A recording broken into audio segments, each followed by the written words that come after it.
It's game time.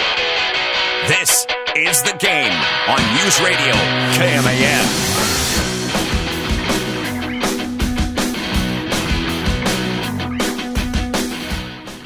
All right, it's official. Tom Brady is now a minority owner of the Las Vegas Raiders.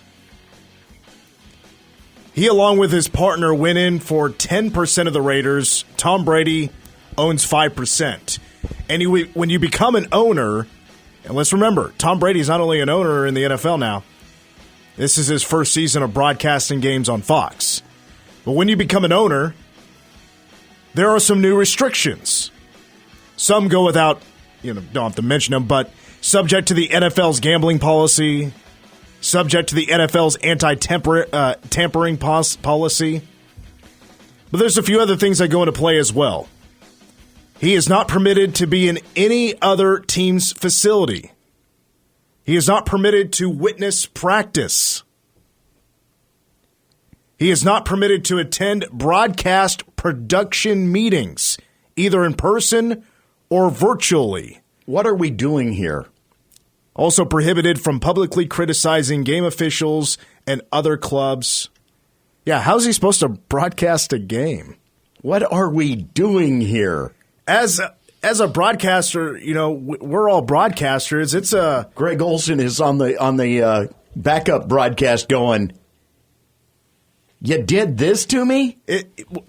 He's doing a national broadcast, right? So you're neutral between the teams. Yes. But, he can't, disagree with a call or anything. Right. It's kind of a rite of passage as a broadcaster, for us that are, we're typically homers for a particular team. I call Manhattan High games. I'm going to broadcast it's a homer broadcast for Manhattan High. It's kind of a rite of passage to, for your audience, in a one way or another, criticize a referee's call or say if you agree or you disagree or if there's a unsportsmanlike conduct and the head coach barely got 2 cents in after a coach got kicked out of the game. You barely get to share what you want to say to the White Hat after that referee made a big call, and then you get the hat flown in the air. You also get an unsportsmanlike penalty. A broadcaster will typically share their 2 cents about that particular play or segment of the game. All to own just 5% of the team. He's going to make a ton of money, though. Let's be real. Yeah, on both sides. He's making a ton of money from Fox to begin with. Getting in as an owner for a professional sports team they never lose money. It's like one of the best investments you can make. How often do these teams, these organizations, how often do they lose money? During COVID, a lot of teams lost money. Okay, but that's during COVID. COVID is an extremely rare thing to happen. And who was selling their team during that time? The value of these organizations just keep going up. It's like the housing market. It just keeps going up. When does it ever go down? Not too often. And I don't know jack about the housing market. That's just what Dave Ramsey says. So, welcome to the game. Mitch Fortner, Trey Coverdale, and A.J. Shaw. Cats beat Colorado 31-28, and I've noticed Colorado fans still pretty upset about that loss, and I get it. I really do. The conversation has gone in many different directions, but I want to address one of them because it's also in criticism of K-State's performance on the last play. And that was there pass interference on that last play? It was a 4th down and 5, under a minute 30 to go, 30-yard line for Colorado. The fade route, incomplete pass, no flag. Should there have been a flag? We'll discuss at 5:10 because there's a Colorado alum that went on his show today and said it was 100% pass interference. Let's qualify that.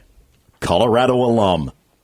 Yeah. Absolutely. So as K-Staters ourselves, I'm like, all right, so let's get on our show and talk about it, right? We're not, at the status, of course, of Joe Klatt.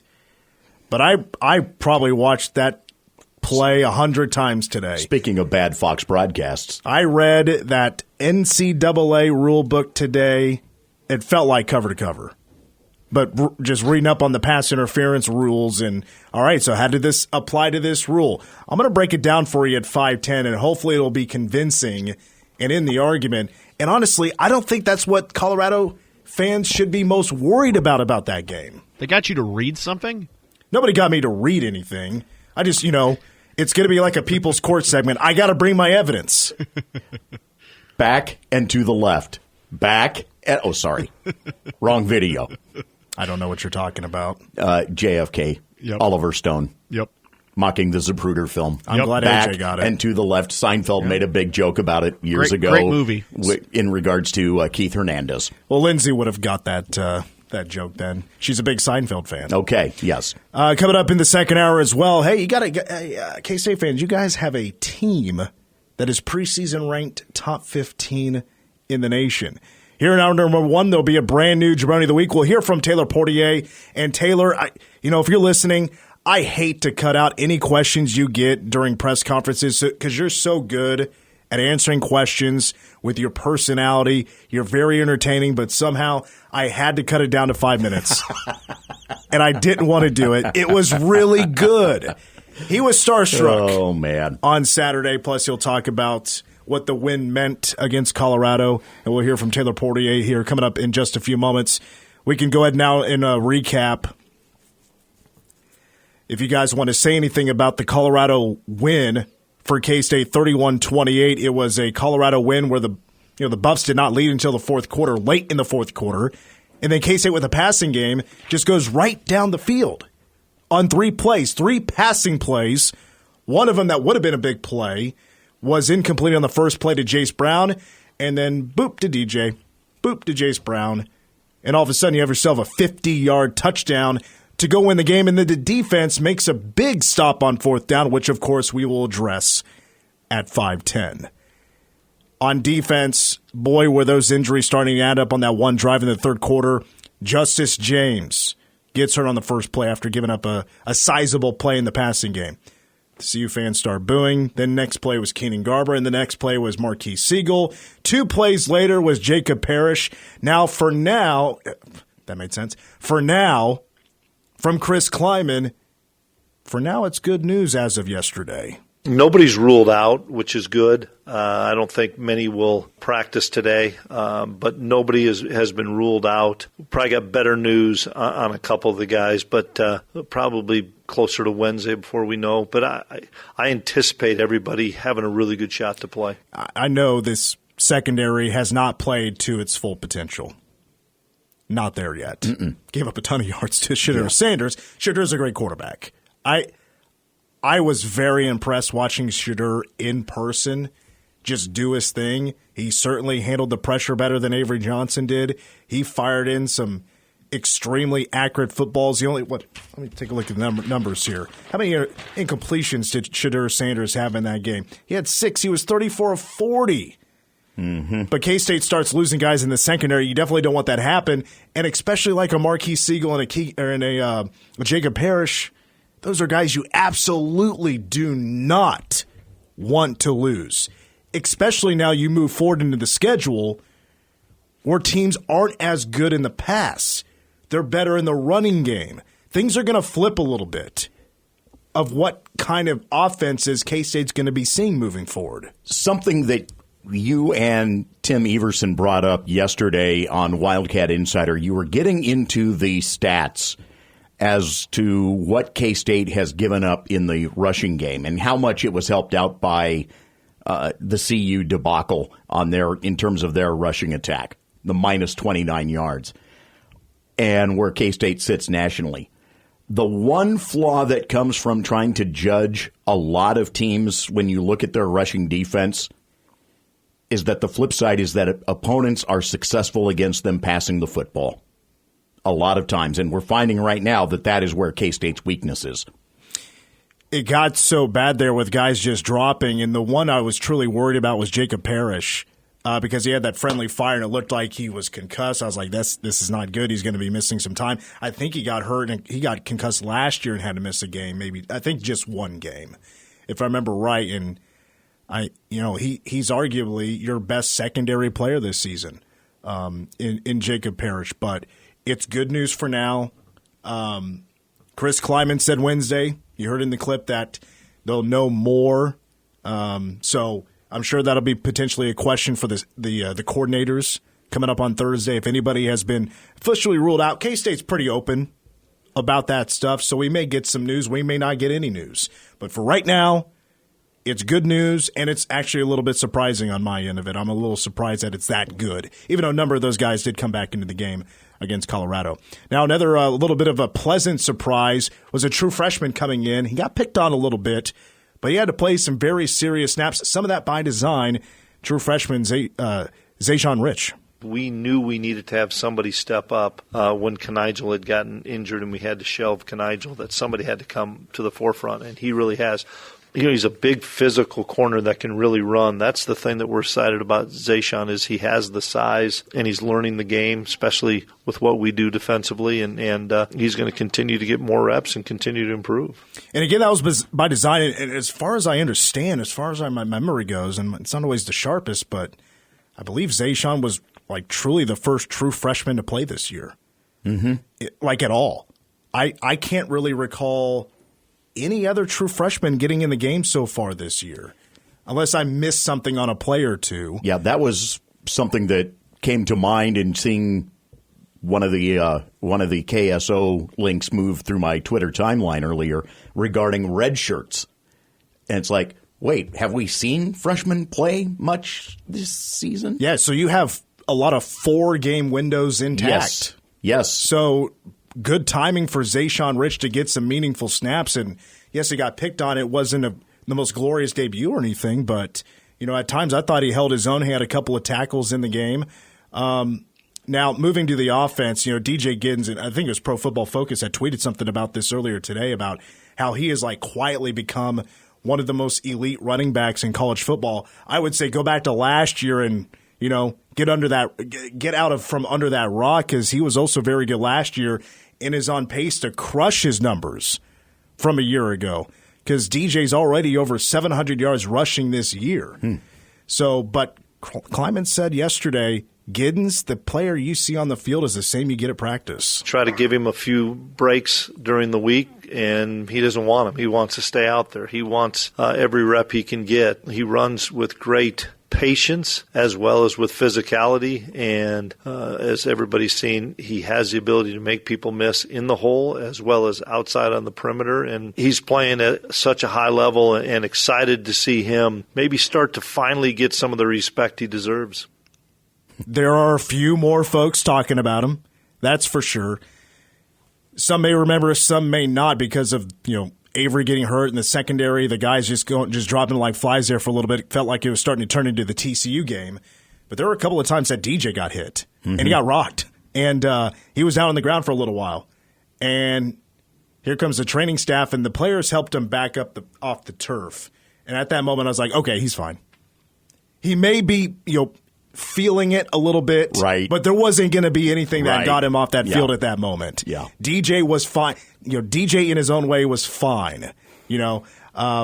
So what a unique person DJ Giddens is.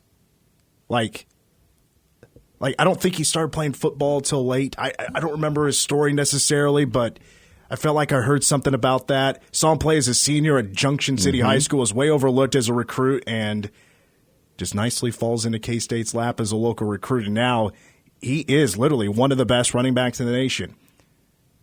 Ashton Jeanty is stealing the show. He's been a phenomenal running back for Boise State. He's ran for over 1,200 yards. He ran for over 200 against Hawaii. Yes, not playing against the same kind of teams like K-State is. But for the amount of carries he has, if you look at the best rushers in college football right now when it comes to yardage, DJ Giddens has one of the best yards per carry of those top running backs. So he's getting you the most out of the carries. The difference right now is, yes, he's not keeping up with Jeanty at Boise State when it comes to total yards. What's keeping him down right now is the total touchdowns. He just has 2 in the running game. If it was instead 7, or he's getting at least 1 per game, it's probably a different story. Couple of more from Chris Klieman here. Let's get to Taquan Roberson, who I was extremely pleased with. coming into the game for the injured Avery Johnson, and he didn't miss a beat. Here's Chris Klieman. The first thing was the noise. He came in at a time where it was cranked up really loud and we were driving, and he was able to handle the noise. I think we made one mistake, but he handled the noise, didn't have any problem with the cadence. And then I thought he threw a strike. I think it was to Jace on an outbreaking cut. You could tell he'd played a lot of football. I think that was the thing that we were excited to see, is his experience showed up. The experience did show up. Now, for Taekwon, he only had really one season as a true starting quarterback. That was year 2 at UConn, which was last year. Completed 58% of his passes, 12 touchdowns, 6 interceptions, and passed for over 2,000 yards. But he did have that very quality experience. And with that even being said, I still thought he was better than expected. Coming off the bench, hadn't played any meaningful snaps for K-State yet, and just keep the ball rolling. He did his job perfectly. Completed a couple of passes. That was very encouraging. The prep for the week, though, for Taekwon Roberson, here's Coach Klieman. Jacob had gotten banged up like on Tuesday or Wednesday of last week and wasn't able to make the trip. That gave Taekwon many more reps, because we really have been splitting those 2 reps all season. Jacob got nicked up, I think it was Wednesday before our team periods. So then Taekwon took all the reps of team with the 2s on Wednesday and Thursday, and we had the noise cranked up pretty good there. So I think he felt pretty comfortable going in there. So, of course, during that part of the press conference, I somehow blacked out because I didn't catch that Coach mentioned that Jacob Knuth got hurt, so he sat out the week pretty much, and it was Taekwon taking all the second-team reps. So now I'm thinking, man, was that just bad timing for Jacob Knuth to get banged up? Absolutely. Because maybe that was his opportunity. I don't know. It's still an or on the depth chart, right? So it's like now does Taekwon officially become he's for sure the second-string guy because he had very good success of mostly, yes, he did hand off the football, but he completed a couple of passes, and he was calm in the pocket. And, one of the passes was a big one on, to convert and get a first down and get first and goal.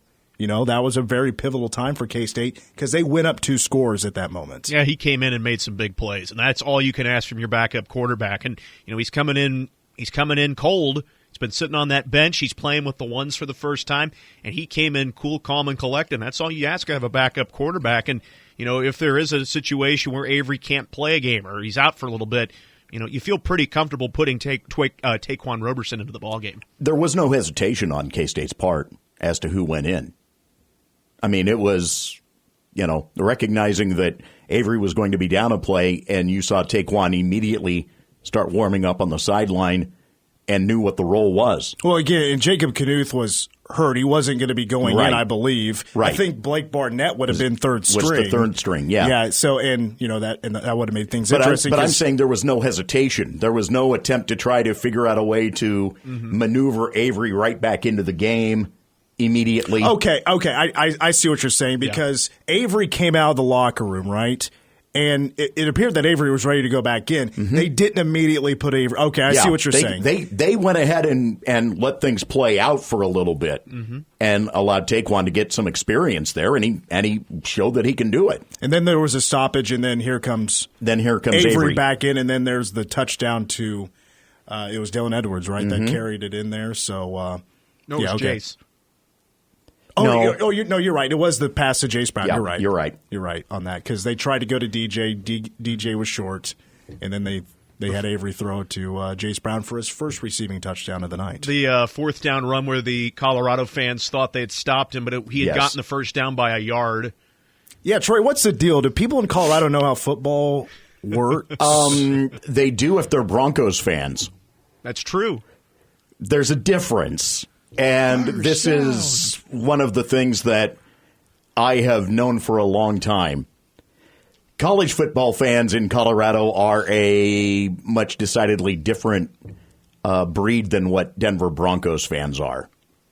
And the Broncos fans are the hardcores, and the college football fans are the casuals. Yeah, there were like 2 or 3 times where the place is going nuts. I'm like, do you guys not realize that's not what happened? That wasn't a stop on 4th and goal. That was K-State picking up a first down. The place is going nuts. I mean, come on. It's the Forum of Los Angeles. I mean, That's what it's turning into. It's turning into Lakers games. So the cheap shot there is Colorado fans. They haven't had any good football in a decade and a half, so they're relearning the game. They're back in the stadium. They haven't had much to cheer about. Yeah, all you had to do was look at Colorado State the other afternoon where they had a solid matchup with San Jose State. Don't sell it out. And Upper Deck was decidedly empty. I was floored. Well, I should know better. And I should know better because I saw all three of those. The only one that doesn't struggle at getting fans is Air Force. Really? They're the only one that does not struggle to get butts in the seats. Well, Colorado not anymore. Not anymore, but I'm saying in general. Trying to get interest from season to season to season to bear out among Colorado sports fans, and the college game is a struggle. What's the consistency for Colorado Springs and Air Force? The fact that it's Air Force. Okay, just and those there? and a lot go down from Denver. Okay, make the trip down. Didn't realize Air Force football is that big of a deal. It is. They got a good baseball team too. Nowadays they've got an improved baseball team. K-State played a 2-game series there a couple of years ago. Yes, they did. Mm-hmm. All right, let's take a timeout. We're done with the Klieman audio. When we come back, we switch over to Taylor Poitier, who spoke to the media yesterday. He was a little starstruck by what he saw on the sideline at CU. His thoughts on the win and moving on to West Virginia. That's coming up next. You're listening to The Game. Game on. Tweet The Game, KMAN. Or call 537-1350 and get in touch with the show. This is The Game on News Radio KMAN.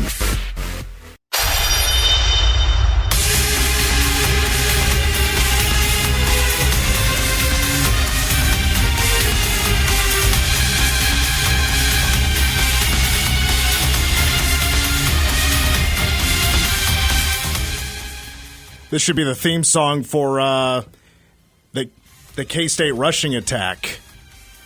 The sinister terrible theme song. This is from AEW. This is your wrestling theme of the show. Actually, it's one of my favorites right now because it's just so sinister with a mix with the violin. Like, it's really good. It really clings on as a catchy tune. As you're probably hearing it for the first time, it probably sucks. But it really does catch on, and AJ's like, he's making those classic AJ noises when it's pro wrestling talk. Classic AJ noises. That's what AJ does. Mm-hmm. I do make a lot of noises. The Cats, boy, last Saturday, 4.3 yards per carry. Obviously, that's a little doesn't, of course, tell the whole story because, Avery was sacked 4 times in this game, and heading into the game, the offensive line had given up just 4 sacks, as far as I remember. And maybe it's actually more than that. I have to go double-check the numbers here because I think it's a little bit more than 4, but the 4 allowed in the game was the most this season. Most of those were early on in the game. The offensive line got better, but boy, where it's been so consistent this year. And DJ hasn't needed the biggest holes in the world to bust out a long run or anything like that. But the offensive line, I tell you what, I think it's done a better job than what I was expecting through this far. I thought they'd be pretty good. But you're replacing some key players. They come in and they're not missing a whole lot of beats so far this season, in my opinion. It was a bit surprising to watch Easton Kilty, who's just been nails at left tackle. He gave up a sack to Colorado. Colorado had a player, I think it was B.J. Green is his name, that he had his first 2 career sacks in this game against K-State. But the Cats still ran for $185, and nobody was better than DJ Giddens. 182 yards, never lost a yard in the game, 7.3 yards per carry. K-State now has the 3rd best in the nation yards per carry. The 2 teams better? Anybody want to take a guess? Who are the 2 teams better than K-State in yards per carry? Boise State's one of them. That was the easy one because of Ashton Genty, who's just, he's leading in every rushing category. I'm just going to go with a lark here. Army. Yeah, Army's number 2. Yeah. That's a good guess. It's a very good guess. I think Army's leading the nation in yards per game because they just run the crap out of the football. Exactly. 370 yards per game. Jeez. K-State's 8th in the nation at 241 yards per game. Boise State's 3rd at 289 yards per game. But K-State, again, third in the nation in yards per carry at 6.43, and that was my stat to watch for this season. That could potentially break a school record, and they are well on their way to doing exactly that. Well, one of the key veterans for K-State's offensive line is Taylor Poitier, who's in his 6th year with the program. And I'm sorry, Taylor, I had to cut this down a little bit. Here's Taylor Poitier yesterday with the media for our player interview. You guys had a drive where you ran it 8 straight times and scored. Is that kind of an offensive lineman's dream to have something like that?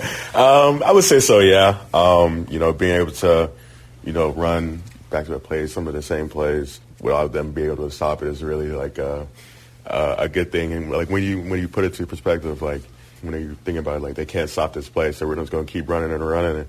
So just doing that, being able to run the ball how we did was really cool. Props to DJ and Dylan for all those yards, pushing for more yards. So that was really cool to see. Had you ever seen DJ that worn out? It looked like at the end, after 6 straight carries, he was pretty gassed. Yeah, there was a couple times I was like, you could come out if you want, but keep doing your thing. But no, he's always, he's just a dog. Honestly, he's all force.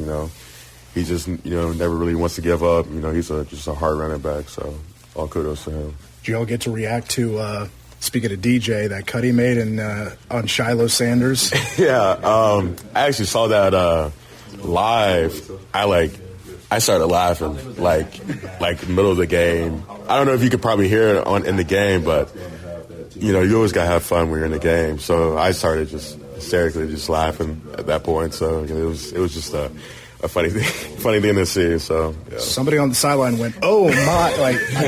It was somebody. I believe it.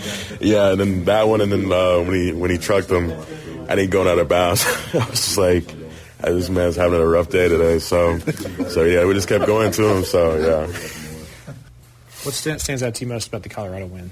It was a big win for us, especially road games are always hard. That we just kind of just stayed together. We never felt like that we were going to lose that game. Like we always, when that game started, pregame, all that, we knew that we were going to win that game. It was just the way how we were going to win it, and the way we won it. Those last 2 minutes were, the standpoint of that game. So, From your perspective, what makes Taquan a good backup quarterback? He was really, when he came in, he was really confident. I'm happy the way he played too. Just giving all the confidence in him. He gave confidence in us that we were going to protect for him and run the ball for him. So I was really happy with the way he performed in that game when he came in. So I'm really happy for him. So yeah. How would you describe him? When I say Taquan Roberson, what comes to mind? He's a funny guy. He always likes to laugh. He always likes to bring up conversations. But he's a really good dude. So I'm happy that we brought him here. So yeah. How much do you admire what he's doing? Because he's played a lot of football. Yeah. Comes in here and probably has a pretty good idea that he's going to be the number 2 guy or whatever. Mm-hmm. You got to kind of admire that, don't you? No, for sure. Come here knowing where his position is at is really cool. Just knowing he may not be the starting quarterback, but he's still going to be a value of this team. Being able to teach Avery, show him a little bit of something. I always see him in the back, working on handoffs, with other younger quarterbacks. Just, even if you're not taking reps, he's always mentally prepared, if he's going to go in. So. Were there any celebrity athletes there at the game on Saturday that had you starstruck? Yeah, honestly, shoot, even their coaches. Yeah, when I saw Warren Sapp, I was like, gosh, that's Warren Sapp. And then John Wall, KD. When KD was there, I was like, this is pretty big time. I kept seeing Carmelo Anthony and his son on the Jumbotron. Someone told me that Rihanna was there. I wouldn't say I was looking for her, but I just wanted to see if that was true. But I still don't know if she was there or not. So I didn't hear that one. No. Yeah. Okay. Someone must have been pulling your leg. Probably. There. But yeah, someone told me that. Impressed with KD, huh? Yeah, for sure. Yeah, he just won a gold medal at the Olympics, so it's coming. He's in the atmosphere. It's just You felt that presence, so it was pretty cool, honestly. You want Rihanna at a future game? If you would like, yeah, come on down to Manhattan or any other game. Shoot, Be your Taylor Swift. Taylor Swift, yeah, any of y'all could come out. Honestly, that'd be pretty cool. So, yeah. Is there anything that stands out to you about West Virginia? I know they're a different matchup than Colorado. They're a very confident team. I know they lost this past weekend, so they're going to be burning for a win. Just staying disciplined with our work. Just knowing that we're going to have to fight for this win too. Like nothing's going to be easy going forward for this season. So just knowing that I give full respect to West Virginia and how they play. They're really good defense, so we're ready to go. I had to cut out 3 minutes of Taylor Poitier to hit the limit. And I typically don't let these things go. It's full of – I only allow 5 minutes at the very most of these player interviews, and I rarely ever let it go to 5 minutes. I was like, but Taylor Poitier is just so fun to talk to. And I cut out a lot of good stuff. Right. That could have easily made the cut, or if, the extended, director's cut. You know what I mean?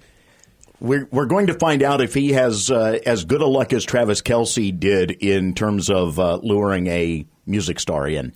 Well, I think I did not see Rihanna. Okay. I would have very much doubted if she was there, she would be on the sideline. Yeah. I mean, she's very famous, like Taylor Swift, and so there's no way she's going down to the sideline. Valid. That would have been on the TikTok, though, had you seen her, right? That's right. News Radio KMAN TikTok got some bids while I was in Boulder of the team walking out and the Ralphie run, which, by the way, if I could say real quick about the Ralphie run, they did it twice. Right before the game, right as the team's running out for kickoff, and then right at the end of halftime, both when the team is coming out, that's when they do the Ralphie run. I didn't like it. Call me soft, but I can tell that Buffalo did not want to be there.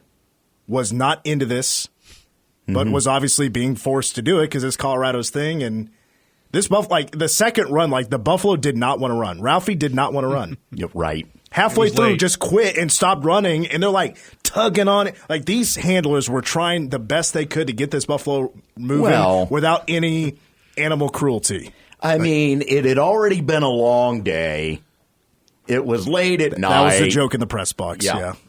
So the pick of over was correct. It was way over because Ralphie didn't feel like it. Let's take a timeout. Let's finish hour one when we come back, because coming up in hour number 2, going to tackle this whole was it pass interference at the end of the game between K-State and Colorado. Joel Klatt thought it was. Do I think the same thing, or do I think it wasn't pass interference? Got a lot of info to go along with that. But when we come back, it's time to crown a brand new Jabroni of the Week after these words. Your home for K-State sports. K-State will run it. Here's Deuce. Deuce breaks a tackle. He's at the 20. He's at the 10. He's in the house. He's in the house. Touchdown, Cats. This is The Game on News Radio KMAN. Know your role and shut your mouth. You jabroni. You jabronis hit the jackpot. That Hollywood blonde jabroni, Hulk Hogan. Ow. Is this jabroni's name? Jabroni of the Week. Well, did we have a interesting weekend or what? There's plenty of jabronis out there. How could I just narrow this down to 4? But I did. Well, I mean, there's plenty of jabronis out there every week. Easy to say. My research isn't that. It's not that easy. Oh, okay. It's not, especially with sports. Outside of sports, yes, every day, all day, every day. Sports, it's a little bit harder to find some of these, but man, this week these just fell right in my lap. 3 dishonorable mentions will culminate with my Jabroni of the Week.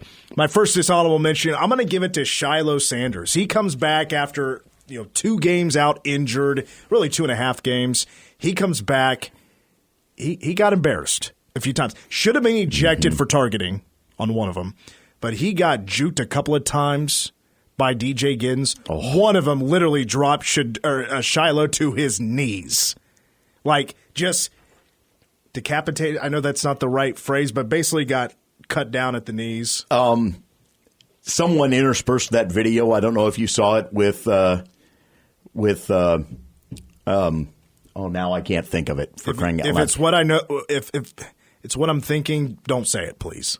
No, it was interspersed it with a crossover dribble. and a step back three. No, I didn't see that. Yeah, where basically they broke the ankles. I was like, yeah, that's about right. That's well done. Yeah, Shiloh got trucked by DJ Giddens on one play. And then here's his daddy, at the press conference talking about his son. I thought he played horrible. I thought he was rusty. I thought he didn't have his footing. I thought he wasn't breaking down. He was coming up trying to make the play. But open field one-on-one tackle with that kind of back is that ain't an easy task. But he's going to do better. I know what he has in him. Criticism from the guy who famously avoided tackling anybody. I'm just saying. I just thought it was. You think Shiloh was going, all right, let's go to the tape, and pulls up the old videos of his dad? I mean, you get your ankles broken and then your dad buries you in the press conference. That's a rough day. Yeah, but then on top of it, a bad look. For the guy who famously did not tackle anybody, avoided as much contact as possible. My next is honorable mention. Oh, poor Will Howard. Oh, boy. Man. Yeah. That was a rough way to finish a game. There's a couple of things here. Yes, most of us have seen the highlight 6 seconds ago, 3rd down 20, Ohio State football at the Oregon 38, down 1. Will Howard didn't hit the short out route. He instead ran the ball, was hoping to slide just in time to take the final timeout. Nope, there was no time left. Time ran out. Will Howard is a mess. He starts yelling at a photographer in the middle of the field. But before that was a play where it appeared, that Ohio State was going to try to pick up a chunk of yardage on 2nd down after a offensive pass interference. And Oregon, Dan Lanning, ran an extra player on the field to take advantage of a rule that the NFL fixed years ago. And, late in the game like that, it was an opportunity for Oregon to run an extra player on the field because they wanted to shut down a play. They did not want Ohio State getting more than 5 yards, and it would pretty much keep them still outside of field goal range. Now, because of that 5-yard penalty, it was an incomplete pass, which I don't think even the extra person on the field really helped out. That pass probably should have been caught. But anyway, what happened there was because of the penalty, it's just a 5-yard penalty, and the time still ticks off the clock. In the NFL, if that were to take place at that moment in time, the time goes back on the clock. The NCAA this has already been reported, they're looking to change that rule pronto. Dan Lanning, build the statue. That was a great decision. That's called knowing the rules. My last dishonorable mention, I got to go with Oklahoma State head coach Mike Gundy. Oklahoma State was off this week. Yes. And Gundy still couldn't keep himself out of Jabroni of the Week because during the weekend had a little run-in with some livestock, and that kept him from attending his press conference and his coach's show in person. Here's Gundy. Well, I had a little run-in with my cattle over the weekend, and I guess they've been watching us play and got headbutted. So I've got a bad eye that I didn't think would be particularly enjoyable for people when they were looking at my pretty face in a live interview. But more importantly, it's full of blood and I get dizzy, and so it's not easy to be upright and be in a normal function. But other than that, I'm doing great. I would have loved to see that black eye, and my question is... Oh, it's not just black eye. He had blood in his eye. So like a bloodshot eye. Yeah. What you're saying. Or like broke a blood vessel. Broke a blood vessel in his eye. Yeah, that's a rough weekend too, isn't it? That's a you very rough weekend. Game and you got a black eye. Yeah, and not only that, but you got a bloodshot eye and you didn't drink a thing. Are we sure it's not an Ohio or Oklahoma State fan throwing some punches here? 0-3 start in Big 12 play. Things are falling apart in Stillwater. A rough night at Eskimos. Stumbled out of Eskimo Joe's. And the cow was actually the cement. Yeah, something like that. Something like that. Okay. We're not our funniest today. No. All right. Finally, my Jabroni of the week. Easy one this week for me. Easy. Dallas Cowboys owner and GM Jerry Jones. What an embarrassing performance on Sunday against the Lions, losing 47-9. Happy birthday to Oh, yeah, you. it was on his 82nd birthday, and it's the worst loss in the Jerry Jones era at home. Gift wrapped. He went on his there's a radio show he goes on every Tuesday to talk about the Cowboys. The guys were asking him questions, and it ended up coming up. It was being brought up on 105.3 The Fan about not making what a lot of fans thought were necessary moves in the offseason to ensure some depth. This is the flagship station of the Cowboys in Dallas. And Jerry Jones was very upset about that. I will let us sit down and look at the decisions we've made over the last several years. I'll look at it. Now, if you think I'm interested on a damn phone call with you over a radio and sitting here and throwing all the good out with the dishwater, you have got to be smoking something over there this morning. But wait. I'm not. And I Listen really don't, and I don't even want our listeners to listen to me, to talk about this is not your job.